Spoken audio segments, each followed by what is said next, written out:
Hello friends, the epic वैदिक tales के astrology section में आपका फिर से स्वागत है। बीच में मैं वीडियोस नहीं डाल पाई थी फॉर सम रीज़न।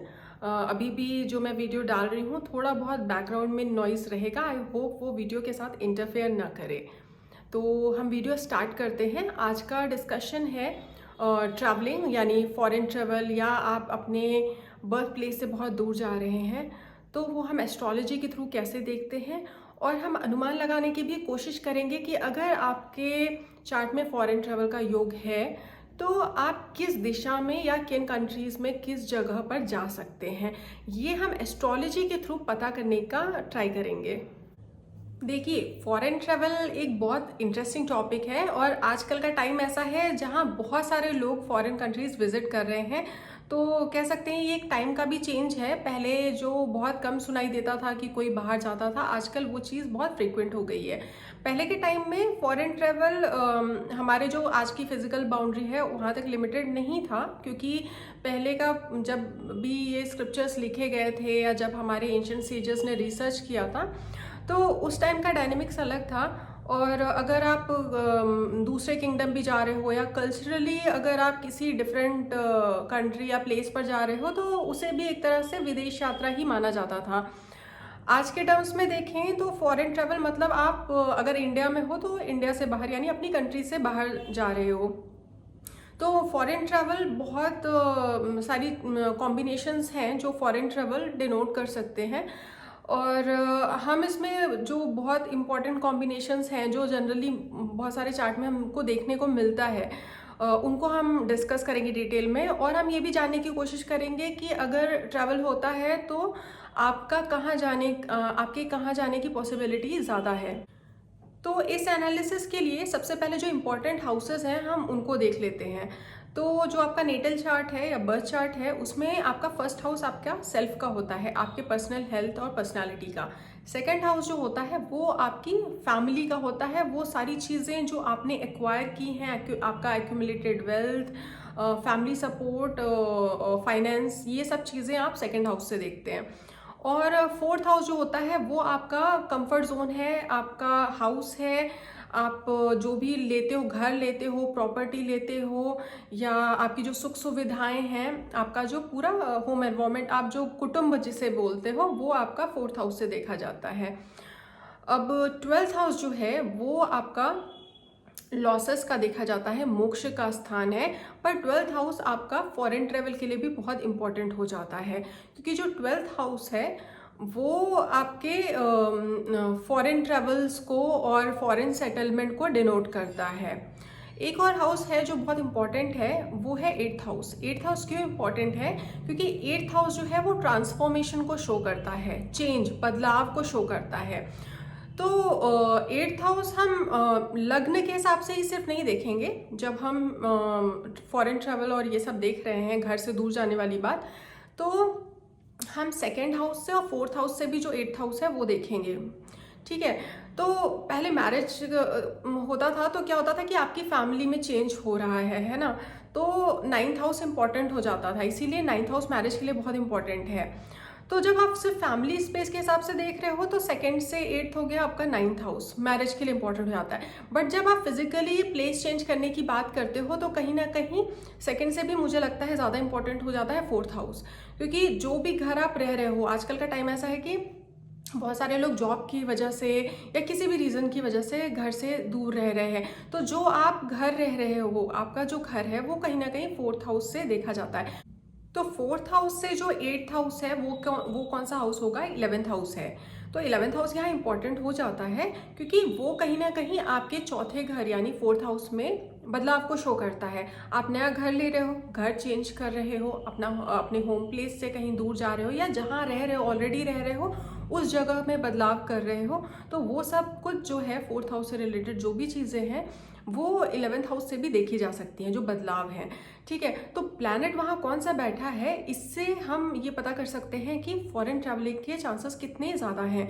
जैसे अगर राहु है, सैटर्न है, केतु है, तो फॉरेन ट्रैवल के चांसेस ज़्यादा बढ़ जाते हैं। क्यों? क्योंकि आपके चौथे से आठवें घर में राहु बैठा है या शनि बैठे हैं, तो इसका मतलब है आपके चौथे घर में बदलाव हो सकता है, और वो बदलाव कुछ इस तरह का हो सकता है कि आपका वो कनेक्शन किसी फॉरेन चीज़ से हो, फॉरेन लैंड से हो। तो हो सकता है आपका कहीं जॉब की वजह से आपको घर से दूर जाना पड़े, फॉरेन प्लेस पे जाना पड़े, प्लेस चेंज करना पड़े, इसके चांसेस ज़्यादा होते हैं। और ट्रेडिशनली भी देखा जाए तो सैटर्न राहु को फॉरेन चीज़ों से ज़्यादा जोड़ा जाता है। तो ये एक इम्पॉर्टेंट फैक्टर है। सेकेंड हाउस और फोर्थ हाउस में हमें ये भी देखना चाहिए कि कौन से प्लैनेट्स बैठे हैं। देखिए, सेकेंड हाउस में अगर मैलेफिक प्लैनेट्स बैठे हैं तो वो फैमिली में प्रॉब्लम्स भी शो कर सकता है, या ये शो कर सकता है कि आप फैमिली से बहुत ज़्यादा अटैच ना हो। हालांकि उसके लिए और भी कॉम्बिनेशंस देखने चाहिए, मून चार्ट के हिसाब से देखना चाहिए, मून के साथ कौन से प्लैनेट्स बैठे हैं ये भी देखना चाहिए। इन जनरल बात कर रही हूँ, अगर मैलेफिक्स सेकेंड या फोर्थ हाउस में बहुत ज़्यादा है और बेनिफिक एस्पेक्ट्स नहीं है, तो भी चांसेस होते हैं कि इंसान फॉरेन ट्रैवल करे या घर से दूर जाए। और एक कॉम्बिनेशन ये है कि अगर ट्वेल्थ हाउस है, जो कि फॉरेन सेटलमेंट के लिए देखा ही जाता है, अगर ट्वेल्थ हाउस और सेकेंड हाउस में और ट्वेल्थ हाउस और फोर्थ हाउस में किसी तरह का कोई कॉम्बिनेशन है, म्यूचुअल एस्पेक्ट है या कंजंक्शन है, या सपोज करिए ट्वेल्थ लॉर्ड ही जाकर सेकेंड या फोर्थ में बैठ जाता है, या कोई इस तरह का कॉम्बिनेशन है, ट्वेल्थ हाउस बहुत स्ट्रांग है, बहुत सारे प्लैनेट्स हैं ट्वेल्थ हाउस में, तो ये पॉसिबिलिटी होती है कि आपको आपके फॉरेन विजिट के चांसेस बढ़ जाते हैं। फॉरेन सेटलमेंट भी हो सकता है, या हो सकता है लंबे टाइम के लिए आपको किसी दूसरी कंट्री में जाकर रहना पड़े, इसके भी चांसेस होते हैं। मैंने सेकंड से एट्थ वाला कॉन्सेप्ट जो बताया था, ठीक है, नाइन्थ हाउस इंपॉर्टेंट हो जाता है वहाँ। अगर नाइन्थ हाउस में भी प्लैनेट्स होते हैं तो आपके ट्रैवलिंग के चांसेस बढ़ते हैं। नाइन्थ हाउस आपका कहीं ना कहीं धर्म, फिलॉसफी, हायर एजुकेशन, इन सब चीज़ों से भी जुड़ा हुआ है। तो ऐसा भी पॉसिबिलिटी है कि आप पढ़ाई के लिए या किसी ऐसे पर्पस से घर से दूर चले जाएं। नाइन्थ हाउस में अगर राहु है, सैटर्न है, मून ट्रैवलिंग को शो करता है, तो आपको हो सकता है ट्रैवल करना पड़े। तो अगर इस तरह का कोई कॉम्बिनेशन है तो फॉरेन ट्रैवल के चांसेस बढ़ जाते हैं। कुछ लोग होते हैं जिनकी ट्रैवलिंग बहुत ज़्यादा होती है, पर वो विदेश जाएं, फॉरेन कंट्री जाएं, ऐसा ज़रूरी नहीं है। कई बार ऐसा होता है कि आप घर से ही बहुत दूर जाते हो, ये भी पॉसिबल है। हालांकि उसे फॉरेन ट्रैवल में काउंट नहीं करना चाहिए, पर कई लोगों के चार्ट में कॉम्बिनेशंस होते हैं, वो घर से बहुत दूर रहते हैं, बहुत टाइम के लिए दूर रहते हैं, लेकिन बाहर नहीं जाते। देखिए, थर्ड हाउस जो होता है वो भी कहीं ना कहीं आपके ट्रैवलिंग को शो करता है। थर्ड हाउस अगर बहुत ज़्यादा एक्टिव है तो भी ट्रैवलिंग बढ़ सकती है। अभी आपको चार्ट में फिर ये बाकी कॉम्बिनेशंस के थ्रू वेरीफाई करना होगा कि डोमेस्टिक ट्रैवलिंग ज़्यादा है या फॉरेन ट्रैवलिंग ज़्यादा है। फॉरेन ट्रैवल शो करने में, जैसे मैंने पहले भी बोला था, राहु और सैटर्न का रोल बहुत इंपॉर्टेंट हो जाता है। तो अगर राहु आपके ट्वेल्थ हाउस में है या सैटर्न आपके ट्वेल्थ हाउस में है, या राहु सैटर्न आपके सेकेंड हाउस में चले गए, फोर्थ हाउस में, एट्थ हाउस में है, नाइन्थ हाउस में चले गए, 11th हाउस में है, तो आपके फॉरेन ट्रैवल के चांसेस वो इंक्रीज कर देते हैं। अभी ये तो बात थी फॉरेन ट्रैवल को लेकर, ठीक है, कि ज़्यादा पॉसिबिलिटी कब होती है इस तरह के फॉरेन ट्रैवल या फॉरेन सेटलमेंट के। पर अगर आपको ये जानना है कि अगर आप बाहर जाते हो तो आप कहाँ जा सकते हो, किस कंट्री जा सकते हो, तो उस पर भी हम थोड़ा सा एनालिसिस करेंगे। तो देखिए, शास्त्रों के हिसाब से हर डायरेक्शन को कोई ना कोई प्लैनेट रूल करता है, ठीक है। तो अगर हम डायरेक्शंस देखते हैं, डायरेक्शंस का बहुत इम्पोर्टेंस है, उसके बारे में मैं डिटेल में अभी बात करूंगी। पहले हम ये समझते हैं कि कौन से डायरेक्शन को कौन सा प्लैनेट रूल करता है। तो जो नॉर्थ डायरेक्शन होता है उसको मरकरी रूल करता है, ईस्ट डायरेक्शन को सन रूल करता है, सूर्य, वेस्ट डायरेक्शन को सैटर्न रूल करता है, और साउथ डायरेक्शन को मार्स रूल करता है। उसी तरह नॉर्थ ईस्ट डायरेक्शन को जुपिटर रूल करता है, साउथ ईस्ट डायरेक्शन को वीनस रूल करता है, साउथ वेस्ट डायरेक्शन को राहु रूल करता है, और नॉर्थ वेस्ट डायरेक्शन को मून रूल करता है। अभी इसका इम्पोर्टेंस क्यों है, मैं बहुत सारे चार्ट्स में एनालाइज करने की कोशिश कर रही थी कि अगर ट्वेल्थ हाउस का लॉर्ड कोई प्लैनेट है तो तो उसका उनके किसी भी तरह के फॉरेन ट्रैवल से कोई रिलेशन है या नहीं। एंड मुझे ये देखने को मिला कि 12th लॉर्ड का जो डायरेक्शन है, 12th लॉर्ड जिस डायरेक्शन को रूल करता है उसका बहुत सिग्निफिकेंस देखा मैंने।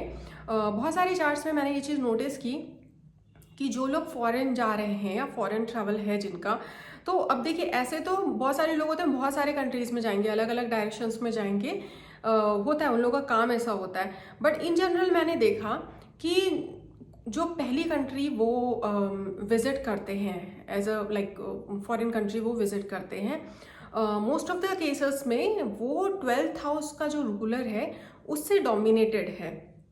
तो फॉर एग्जांपल अगर किसी का जो लग्न है, लग्न चार्ट है, जो नेटल चार्ट है, उसमें 12th हाउस का रूलर सैटर्न है, ठीक है, वहाँ पर साइन है कैप्रिकॉर्न या एक्वेरियस 12th हाउस में, और रूलर है सैटर्न। तो फिर मैंने देखा कि वो लोग अगर फॉरेन ट्रैवल करते हैं या फर्स्ट टाइम वो किसी कंट्री में विजिट करते हैं तो वो कंट्री वेस्ट डायरेक्शन की होती है। जैसे मैं इंडिया के हिसाब से बोल रही हूँ, ठीक है, तो इंडिया के हिसाब से वेस्ट डायरेक्शन में कौन सी कंट्रीज हो सकती हैं? यूएस हो गया जैसे, तो यूएस इंडिया के लिए वेस्ट कंट्री है, ठीक है, वेस्ट डायरेक्शन में है, वेस्टर्न कंट्री है। तो जिन लोगों का सैटर्न 12th हाउस का रूलर है, प्रोबेबिलिटी हाई हो जाती है कि जब वो फर्स्ट टाइम कंट्री से बाहर जा रहे हैं या किसी कंट्री में विजिट कर रहे हैं तो वो कंट्री वेस्टर्न कंट्री हो, ठीक है। या सपोज करिए कि किसी का 12th हाउस का रूलर है वीनस, ठीक है, वीनस है तो हो सकता है वो साउथ ईस्ट के किसी कंट्री में विजिट करे, पहला विजिट साउथ ईस्ट में हो सकता है बाद में वो और भी कंट्रीज विजिट करे। बट मैंने अभी तक के अपने एनालिसिस में देखा, मुझे भी थोड़ा मुझे और क्यूरियोसिटी भी हुई कि मैं और भी जानूँ। अगर आप लोग भी कमेंट्स में मेंशन करेंगे जिन्होंने फॉरेन ट्रैवल किया है, उनका फर्स्ट विजिट कहाँ था, तो it will be really helpful for research purpose as well.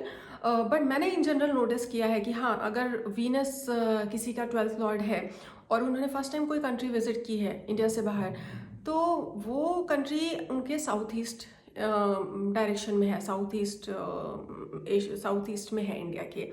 या जुपिटर रूट है तो वो फर्स्ट टाइम ट्रैवल कर रहे हैं तो वो नॉर्थ ईस्ट डायरेक्शन में कहीं पर ट्रैवल करेंगे, किसी कंट्री में ट्रैवल करेंगे। तो ये बहुत इंटरेस्टिंग चीज़ मैंने नोटिस की, इसलिए मैं आपके साथ ये शेयर भी कर रही हूँ as a part of the video. And yes, I still need to do further research on this. Materials भी अवेलेबल होंगे, मैं और पढ़ रही हूँ इसके बारे में, but do mention in comment section what you feel about it. तो ये एक ब्रीफ वीडियो था फॉरेन ट्रैवल, फॉरेन सेटलमेंट के बारे में, और डायरेक्शंस आप कैसे चेक कर सकते हो अगर आप बाहर जा रहे हो। तो आपको वीडियो कैसा लगा हमें कमेंट सेक्शन में ज़रूर बताइए। वीडियो पसंद आए तो वीडियो को लाइक करिए और चैनल को सब्सक्राइब करना मत भूलिएगा।